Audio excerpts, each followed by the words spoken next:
Right now we have the panel discussion featuring Shree, Paradkar, and Dr. Monia Mazigh, and Faisal Kutty, and the panel will be moderated by Dr. Safiyyah Ally. I welcome all of you to the stage. Please come and join us. Assalamu alaikum, everyone. For those of you who don't know me, I am the Executive Director of Muslim Media Hub. You might know me as the face of Let the Quran Speak. I'm usually with my dad on the show. And of course, now we are taking things to the next level with the development of Muslim Media Hub. Over the last several months, we've seen images and videos on social media that have broken our hearts and disappointed us. And we've turned to the media to try and make sense of it all and understand what's going on. Unfortunately, we've been pretty disappointed with what we've seen. We see media outlets publishing misinformation by Israeli authorities, showing one side of the story, ignoring Israel's indiscriminate killings and violations of international law, and treating Palestinians as if their lives don't really matter. So where has mainstream media gone wrong? Who's responsible for this mess? And how can we ensure a balanced, equitable coverage for people and communities who are often ignored and vulnerable? Joining me today are three brilliant individuals, each offering unique perspectives on this subject. I am honored to introduce them to you today. Can we have a round of applause for all of our panelists? They are all wonderful individuals, so I really can't do justice to them in a few words. So please forgive me, but I encourage you to learn more about them on their websites and on social media. All right, so first of all, I'm sure you know Shree Paradkar. She's from the Toronto Star. She's been writing these amazing articles. She's a social and racial justice columnist. She's been wowing us with really insightful and well-researched columns on anti-Black racism, Islamophobia, and other forms of oppression. Shree has consistently supported Palestinian rights in her work, and this spring, she'll be an instructor at a decolonizing journalism course at the University of Toronto, so I encourage you to check that course out. Next up, we have Faisal Kutty, who I've known for a very, very long time, and I'm honored that he has agreed to come here today with us. He is a hard-hitting lawyer. Can I introduce you like that? Yeah. A widely published media commentator and a highly regarded pioneering member of the Muslim community. He is the associate professor at Southwestern Law School and an affiliate faculty member at the Rutgers University Center for Security, Race, and Rights. And our final panelist, last but not least, is Dr. Monia Mazigh. We've all watched in awe as Dr. Monia worked tirelessly to bring her husband, Maher Arar, home. He was tortured and held without charge in Syria. And Monia showed such grace and dignity that we could all imagine ourselves being like her or aspiring to be like her if we were in that situation. Monia is beyond that. She's an award-winning author in English and French, and she's a professor at Carleton University in English and Literature. Let's give it up for this amazing panel.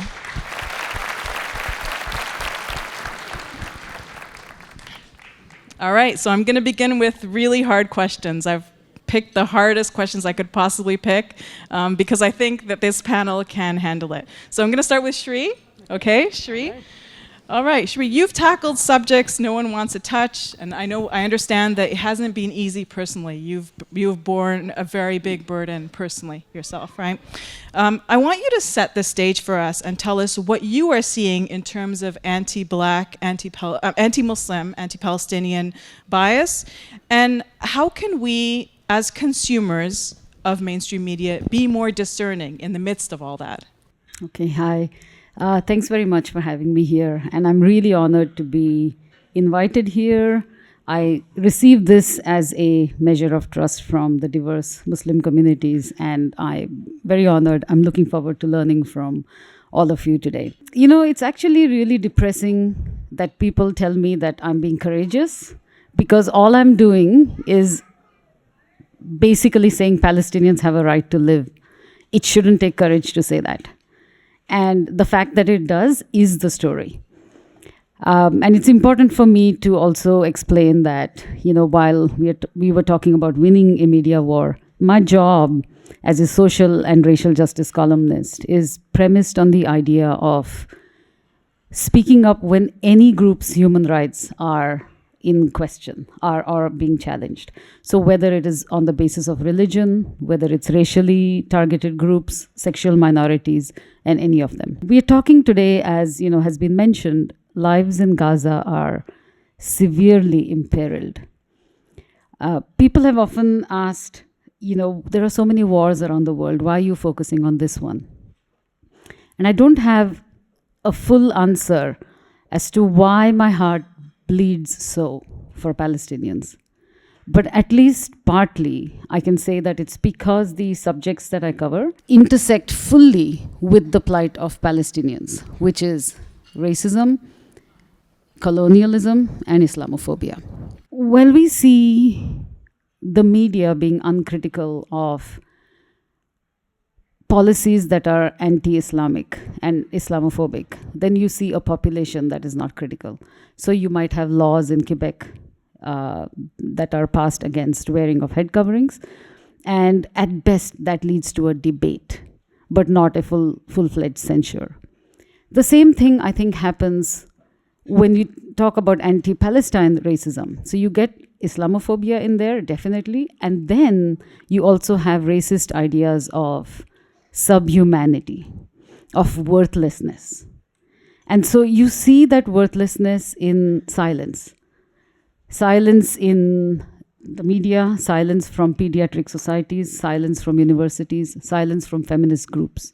Breach Media it's an independent media outlet, and everybody here should subscribe to it. They published a study of Canadian media that found that dozens of Palestinian deaths were required to merit just one mention in newspapers, while there was one mention of Israeli deaths for every 2 Israelis who died. So that is what I mean by worthlessness. That whose death and whose life is valued. And you asked about how can we discern this bias. I see it coming up in 2 ways in media. One is the internal bias and one is external. Internal is in the processes and the filters through which the decisions are made as to what stories will cover. So that is the level at which a reporter might pitch a story. An editor will decide whether or not that story even goes anywhere. So trust me, on this issue, even that is a battle across many newsrooms, where there are reporters who want to write and those stories go nowhere. Assume that the pitch is accepted, then there is control over, as with all stories, whom do you speak to? Whom do you not speak to? After you speak to them, whose quotes do you use? Whose quotes do you not use? Where do you place those quotes? These are all subjective decisions. And when it comes to bias, this is where a lot of the bias gets seen, because media can be pretty homogeneous. And when you have homogeneity, you have consensus, right? So in that consensus, these are the internal biases. But where people can see it is in, I would suggest, if you look at newspapers, you look at the editorial board opinion pieces. These are the opinions of the institution itself. These usually don't have a byline attached to them. Like they don't have a journalist name attached to them. Then you'll take a look at the opinion pieces overall, not individually, but overall. Which way do they skew? That gives you an idea of which way is the whole institution leaning. And headlines. Headlines are often not written by reporters. But headlines are more and more important, because if somebody Googles Israel, Palestine, what you see are the headlines. And very often people don't click in to read the story, but they're making their impressions just based on these headlines. So this is where headlines are critical in relaying the story of what's happening with Israel, Palestine. And I wrote one down where on November 1st, if you remember, Israel had bombed the Jabalia refugee camp. 50 people had died. They had bombarded apartments and they had pretty much left craters in that place. And this is a refugee camp. This was the New York Times headline. It said, Israeli strike targets Hamas stronghold in dense Gaza area. Hospital reports many deaths. Had this been the other way around, we've already seen what the headlines would be. That's how you would look for bias. whom are we saying? When are we using the word conflict? When are we using the word clashes? Can it be a clash when you have a SWAT team, fully outfitted people, versus a family in a house that's being pulled out and thrown out of their house? Is that a clash? Is that even an eviction? In 2021, with what was happening in Sheikh Jarrah, a lot of media went with the word eviction. It was not a tenant dispute. These were people being displaced from their homes. But this is the terminology that you have to stop and ask yourself, is this the right terminology? So I think I'll stop it at that, but I hope I answered your question. Thank you, Shree.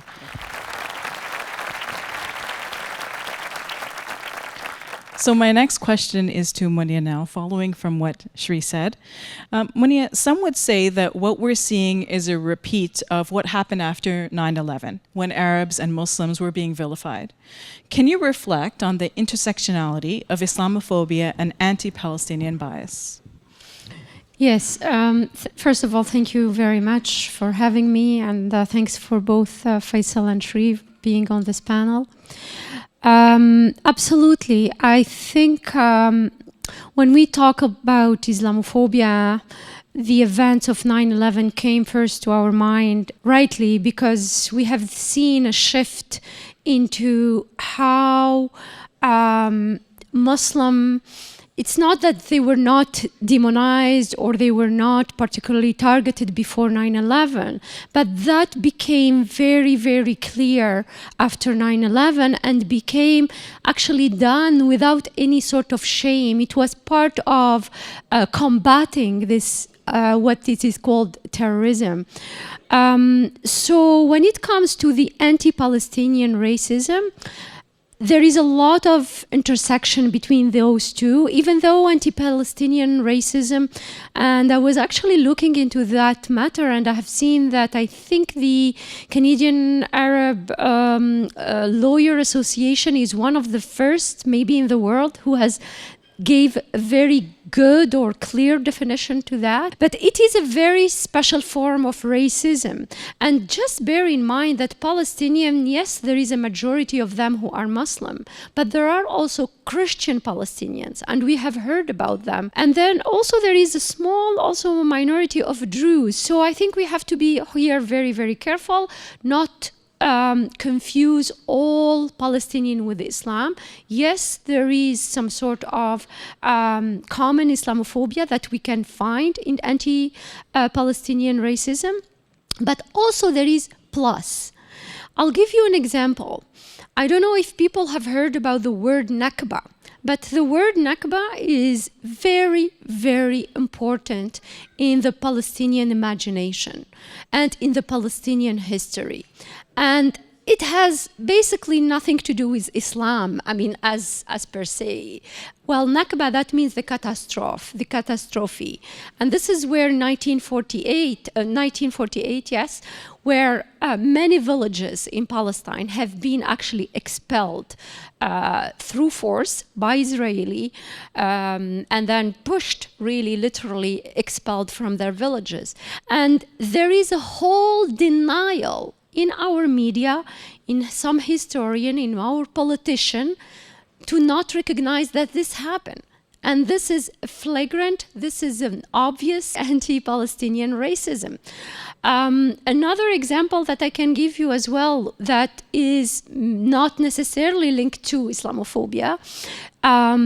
So today everybody talk, and especially in the media, in the news, everybody is talking about Hamas.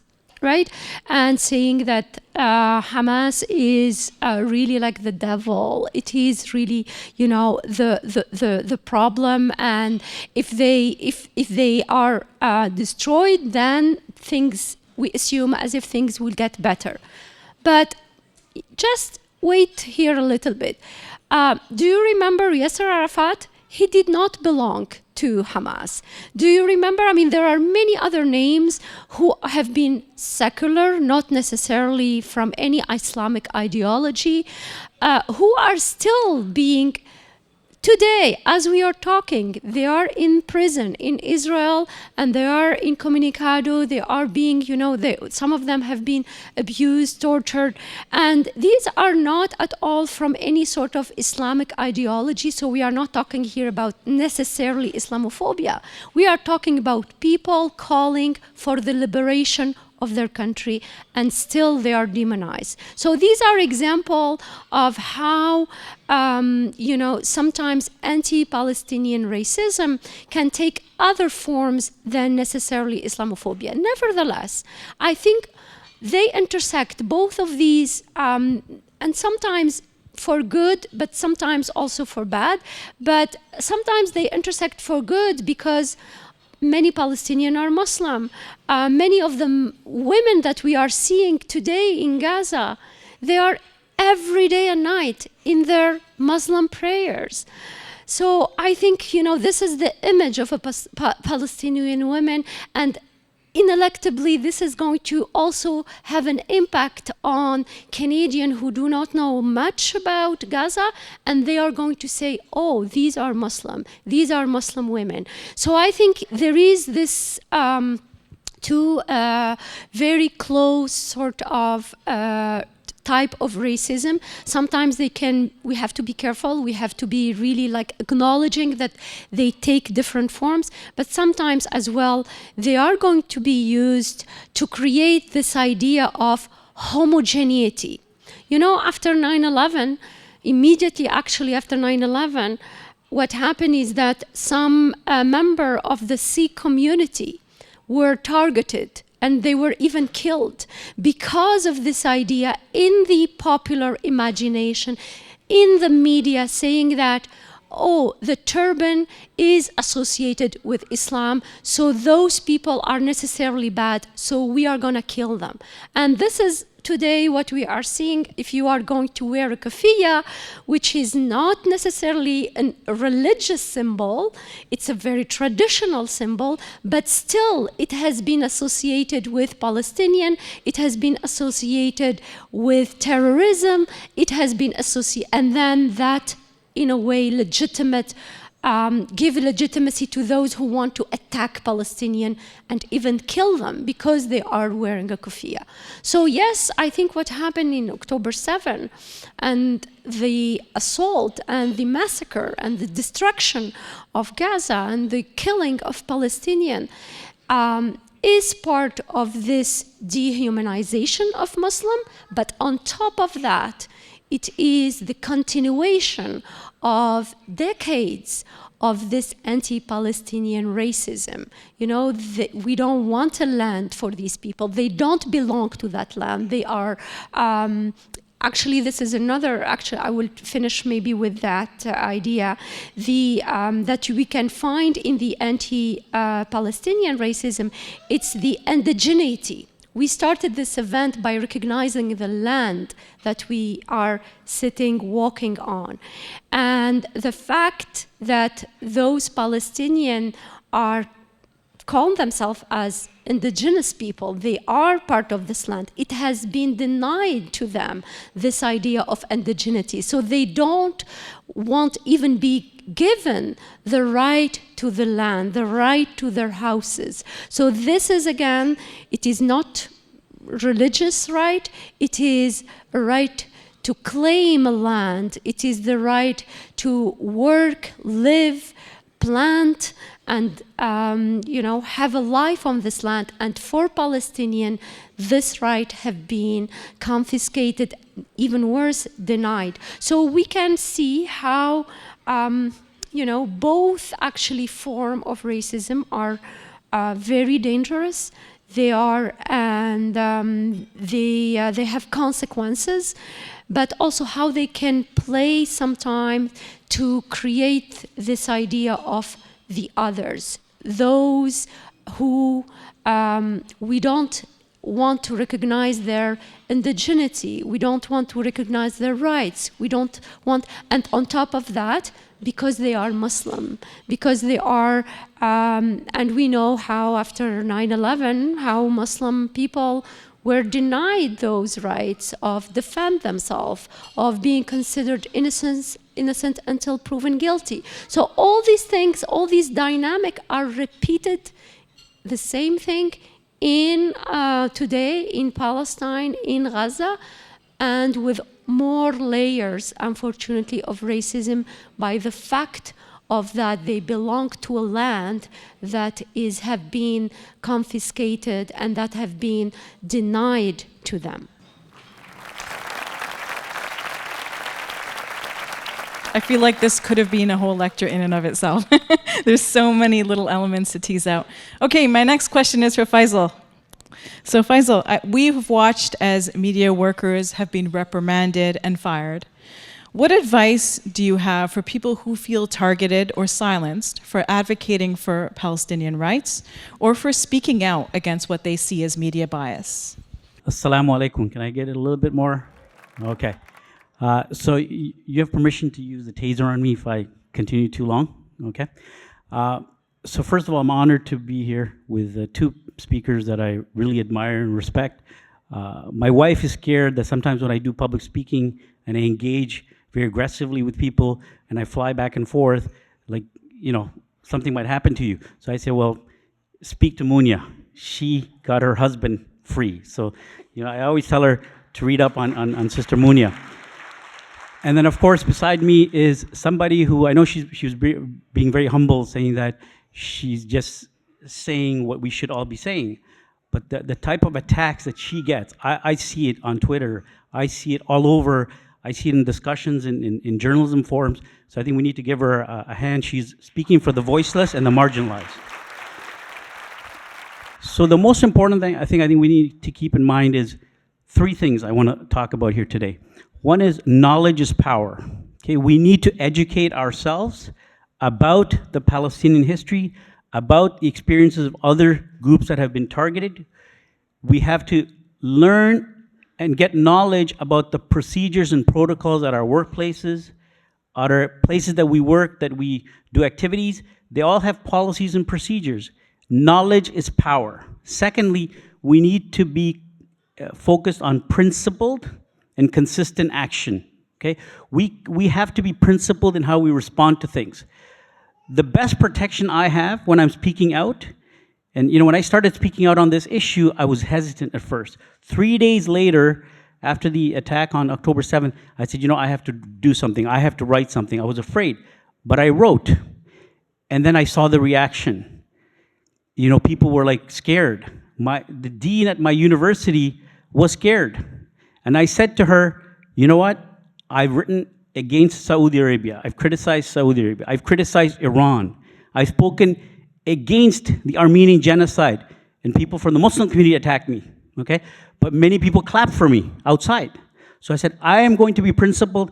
I will speak out against Israel as well, because just like I speak out on all these issues, so we have to be principled. We cannot just speak when our people are under attack. Okay, Rasulullah ﷺ said, you know, help your brother, whether he's the oppressor or the oppressed. And we all know what was said when they said, how do we help our Muslim brothers when they are oppressing? You stop them from oppressing, right? This is beautiful teaching. So we should be principled and consistent. So knowledge, principled action, and then everybody has to do their role. Some people have to speak out in the front. Some people have to do the funding. Some people have to do the behind-the-scenes work, okay? It's not everybody does the same thing. That's not gonna happen. That's not gonna work. Everybody has a role to play. Just like the ants. One ant cannot make a difference, but all of them together can lift such a huge thing and carry it, right? So we have to do that. That brings me to this point of this media hub that we're working on.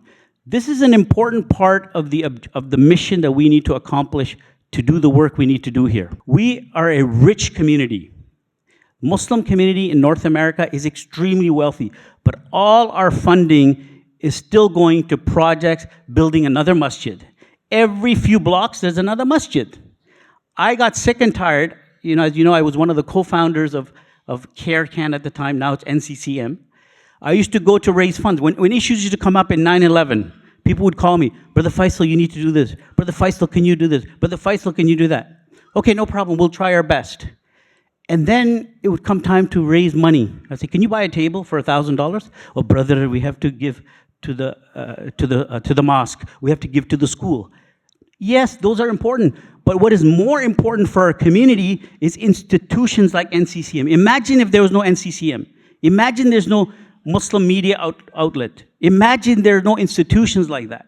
So my message to you here today is support initiatives like this, support initiatives like NCCM, support initiatives that are think tanks out there, that are producing material and information that we need to push forward. Now, and I'll wrap up with answering that specific question. If you want to engage in activism through your work, look at your job task, first of all, okay? If you are a professor, if you are a journalist, if you are a person with your task is to be involved in this area, go ahead, do it.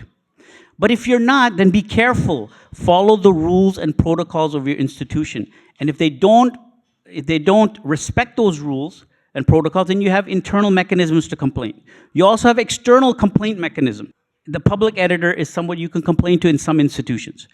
You may be able to take it to there's a council, there's a media council that you may be able to complain to.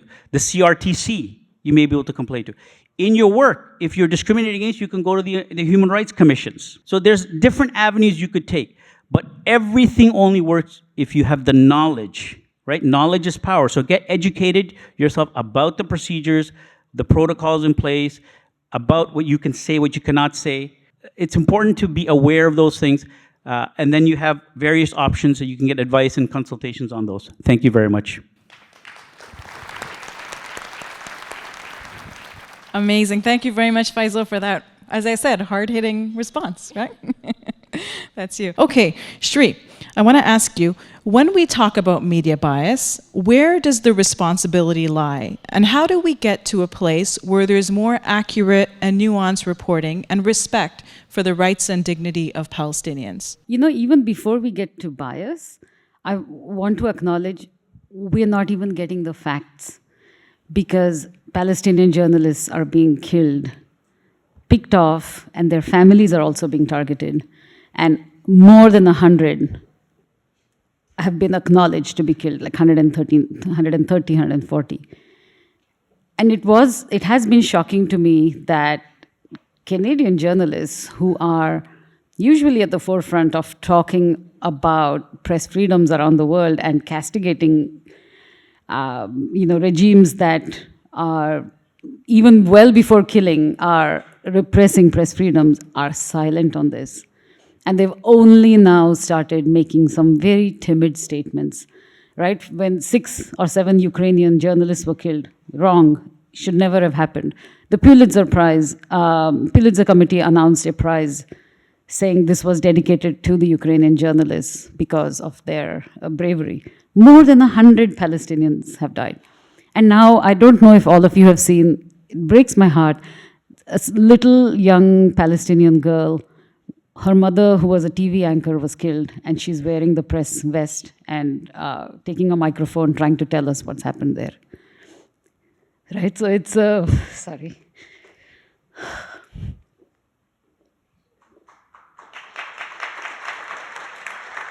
Sorry, I don't know, I think for a lot of us, we've just been crying for 4 months, right? Like these are human beings and we are seeing this happening to them. And I think the worst part is that it's the helplessness, but also the silence of people that we once respected.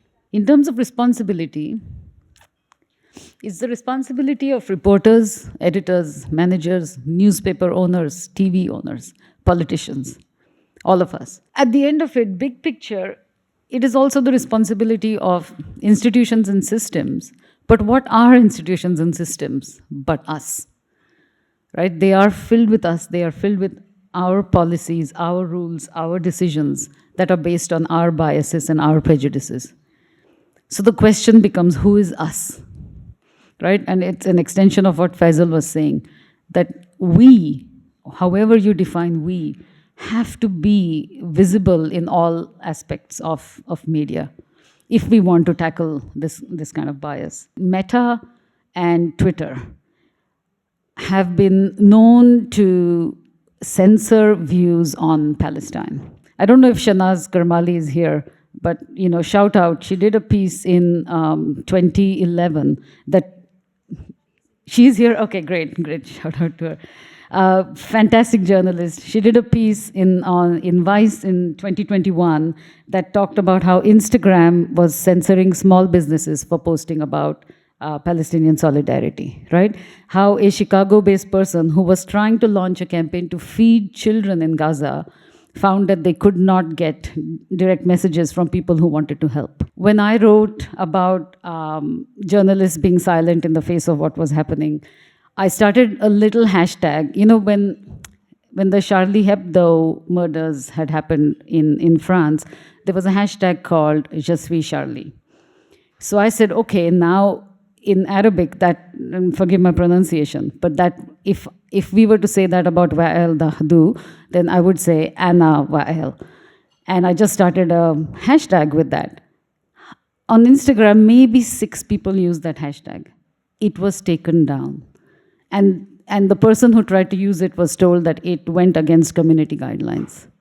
Right, so this is the level of sponsorship from Meta. A lot of mainstream media organizations are now using social media policies to clamp down on the expressions of journalists who are not finding any avenues. Remember I said that journalists come forward and they pitch stories and they go nowhere.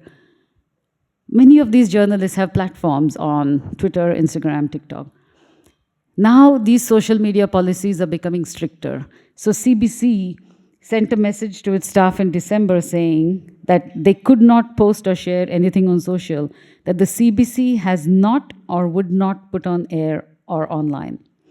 That included information that the CBC had not verified and was not reporting as CBC News, which means you couldn't, based on this, it suggests that you cannot retweet NBC News or Al Jazeera, whom you might trust more than whatever else you were seeing around. So CBC is not going to have people on the ground, and they're not going to allow you to tweet what you want. What can you do, right? There's no point in being helpless. These are some of the realities. In your sphere of influence, your voice, every single dollar counts. You decide which one or both you're going to do. Every time we write a piece that is not even pro-Palestine, that is even somewhat critical of Israel, one sentence in the column about something else, you will get an email. Your boss will get an email.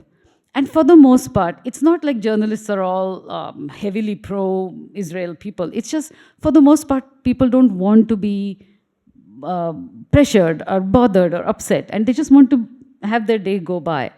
So I'm not saying that do what they're doing. You can just push for fair and accurate reporting. If you see a journalist or an activist or somebody that you agree with, amplify their voice.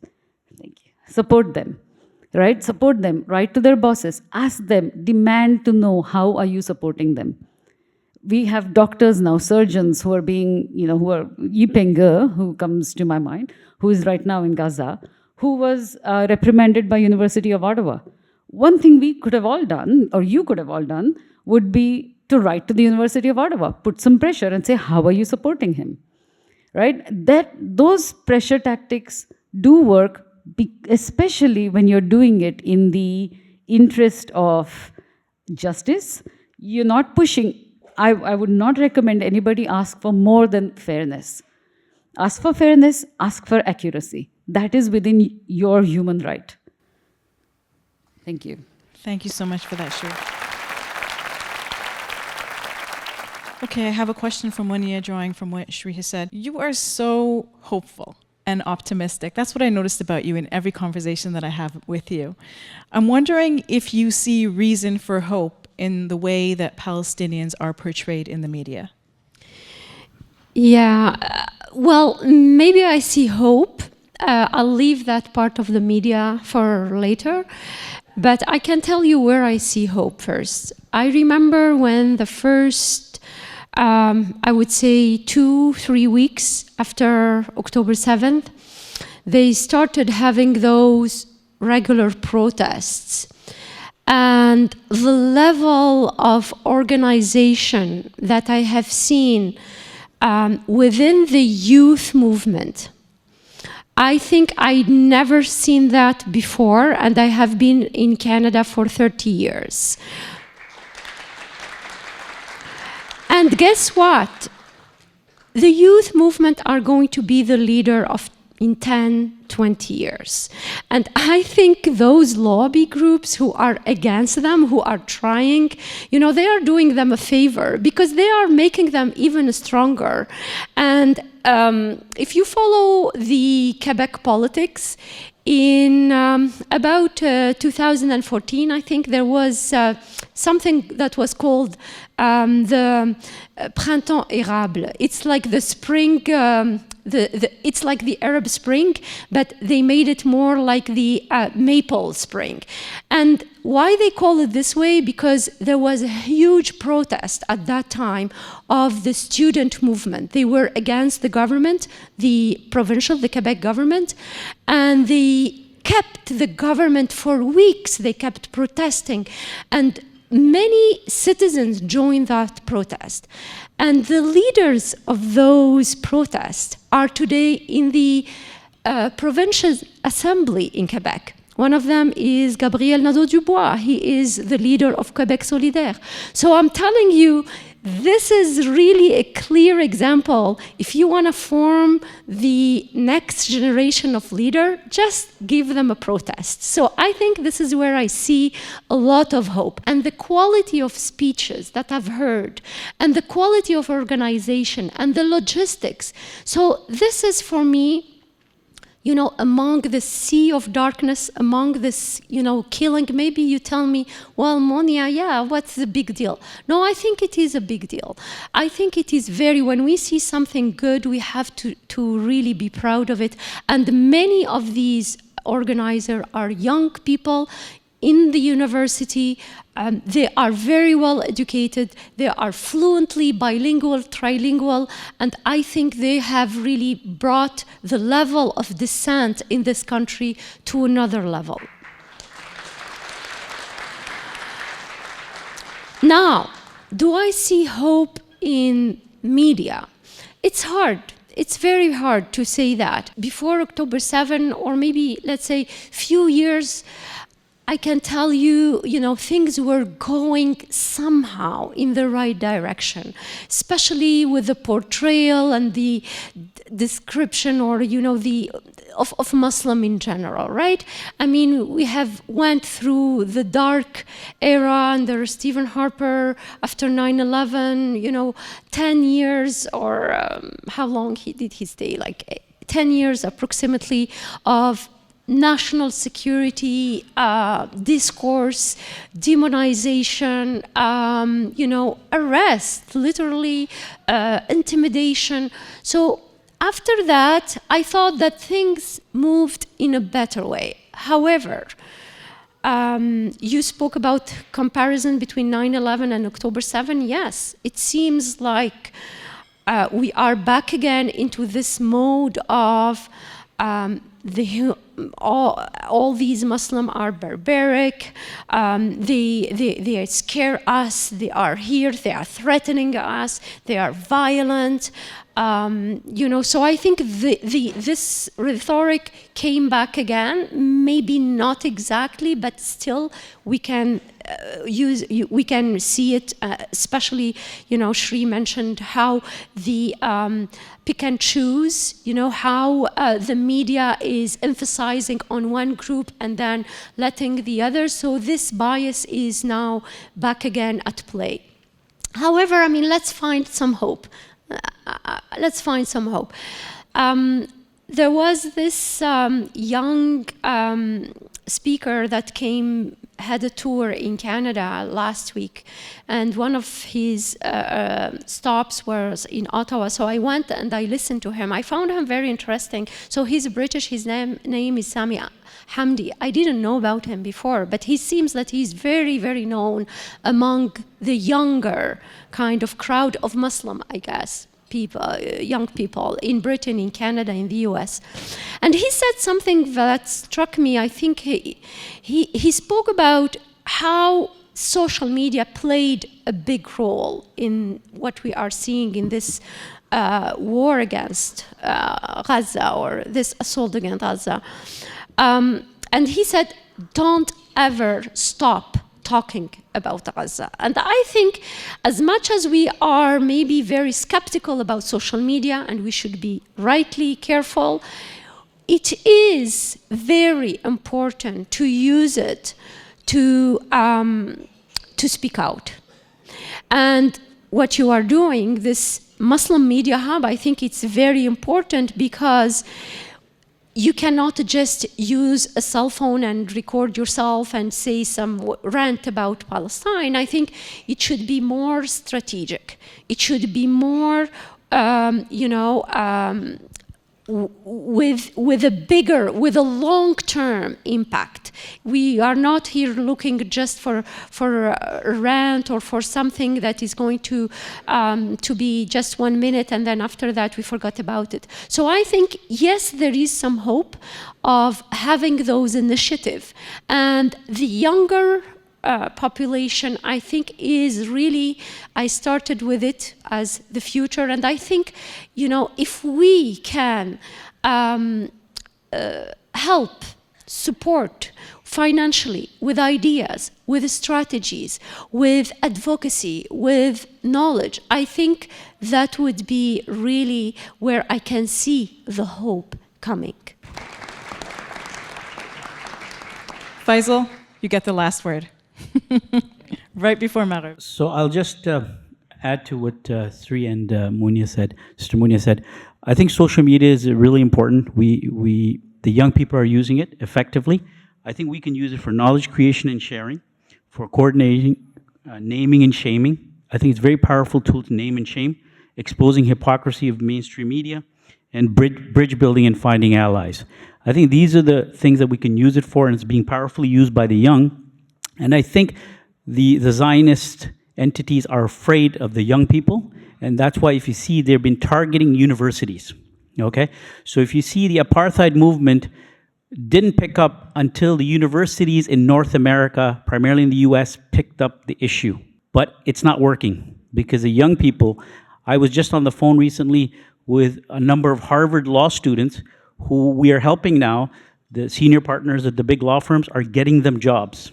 Okay, we're actually going out of our way to coordinate getting them jobs because they were terminated, right? So similarly, see, in 9/11, we didn't have that. This is worse than 9/11, okay? But thank God, we do have a lot of highly qualified lawyers, doctors, business people who are actively going out of their way to assist people.